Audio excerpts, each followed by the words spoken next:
आजकल Ramdev social media पर काफ़ी चर्चा में हैं। कुछ लोग उनकी तरफ हैं, कुछ उनके अपोजिट हैं। मेरी समझ में नहीं आ रहा कि लोग उसका सपोर्ट किस लिए कर रहे हैं और अपोज किस लिए कर रहे हैं।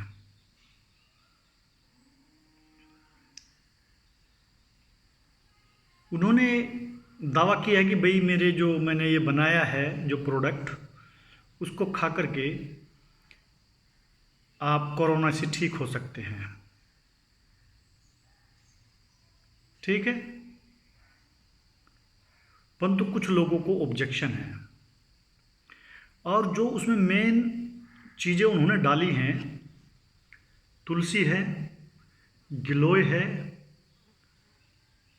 काली मिर्च है और आपका दालचीनी, काकड़ा सिंगी, अश्वगंधा, इस प्रकार की वस्तुएं उन्होंने डाली हैं और उन्होंने दावा किया है कि भाई इससे आप ठीक हो जाएंगे। और उन्होंने ये भी दावा किया कि जो गरीब लोग हैं मैं उसको फ्री में भी दूंगा। और इतना सुनते ही सब लोग भड़क गए और भाई साला आसमान टूट गया। परंतु जब इन्हीं सभी चीजों का मिला करके काढ़ा पीने के लिए आयुष मंत्रालय कह रहा है तो साले सबके सब दनादन पिए जा रहे हैं, इंक्लूडिंग मी, जिसमें आयुष मंत्रालय ने यह नहीं बताया है कि उसमें कितने प्रतिशत काली मिर्च होनी चाहिए, कितना प्रतिशत उसमें दालचीनी होनी चाहिए, कितना प्रतिशत उसमें अश्वगंधा होना चाहिए, कितना प्रतिशत मेरे उसमें मतलब इंग्रेडिएंट्स जो है उसके अंदर जो डाली गए हैं कितना होना चाहिए उसको काढ़ा बनाने के लिए।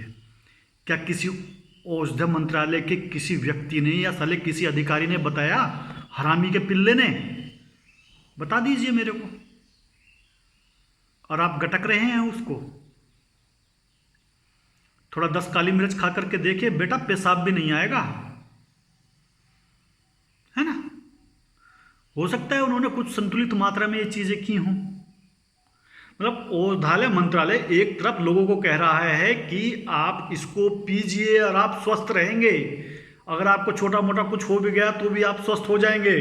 दूसरी तरफ अगर वही चीज रामदेव जी कह रहे हैं कि भाई ये टैबलेट ले लो आप ठीक हो जाओगे, क्योंकि आप काढ़ा हर समय तो पी नहीं सकते। मेरे को बता दिए, आप ट्रेवल कर रहे हैं ट्रेन के अंदर तो आप वहां से कहां से काढ़ा पिएंगे? आप ऑफिस में चले गए हैं तो वहां कहां से कौन आपको काढ़ा बना करके देगा? बता दीजिए मेरे को। औषधालय मंत्रालय कह रहा है कि सुबह दोपहर शाम तीनों टाइम पीजिए, घंटा मेरा। अबे औषधालय मंत्रालय है या पुंछड़ की भैंस की पूंछ?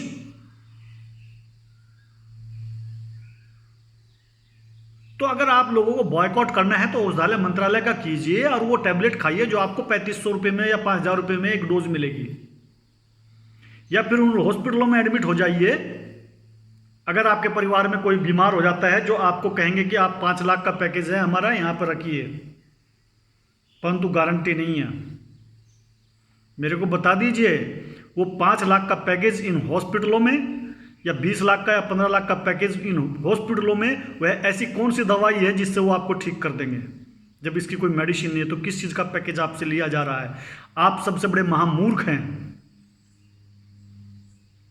कि आप उन्हीं चीजों का जो औषधालय मंत्रालय बोल रहा है आप उनका सेवन कर रहे हैं। अगर वही चीज उसको उसकी जो मात्रा उसकी होनी चाहिए बैलेंस मात्रा में, उसको बना करके अगर रामदेव दे रहा है तो आपको गलत लग रहा है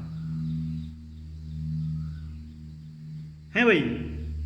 आपने सुना होगा कि भाई डेली हल्दी का दूध पीने से जो है गर्मी हो जाती है, बहुत गलत प्रभाव शरीर पर पड़ता है, परंतु सालों आप 3-3 टाइम उसको गटक रहे हो, उस हल्दी के दूध को। क्यों गटक रहे हो भाई? किसने बताया था? औषधालय मंत्रालय ने कौन सा रिसर्च किया था कि आपको जो है हल्दी का दूध पीना है? किस हरामी के पिल्ले ने बताया था? कौन था वो? आयुर्वेद था या कोई और था ये चीजें बताने वाला है? मामला गड़बड़ है। कौन था भाई? तो एक तरफ औषधालय मंत्रालय कह रहा है कि आप काढ़ा पीजिए, एक तरफ कह रहा है कि आप टेबलेट मत लीजिए सेम चीज़ की। तो आप हैं सबसे बड़े महामूर्ख। और इसलिए आपका मेरे सभी से निवेदन है, जो इस दवाई कह लीजिए या ये जो टैबलेट है कह लीजिए, या जो आयुर्वेद के जो निचोड़ निकाल करके रामदेव जी ने इसको बना दिया है, आपको दे दिया है टैबलेट के रूप में, इसको मत लीजिए। यू गो टू हॉस्पिटल जहाँ पर 5 लाख 10 लाख 15 लाख का पैकेज है, you will be well. Thank you. और साथ में लीजिए वो 5,000 रुपये की एक डोज, जो दावा करती है कि हम 80% ठीक कर सकते हैं, 20% नहीं।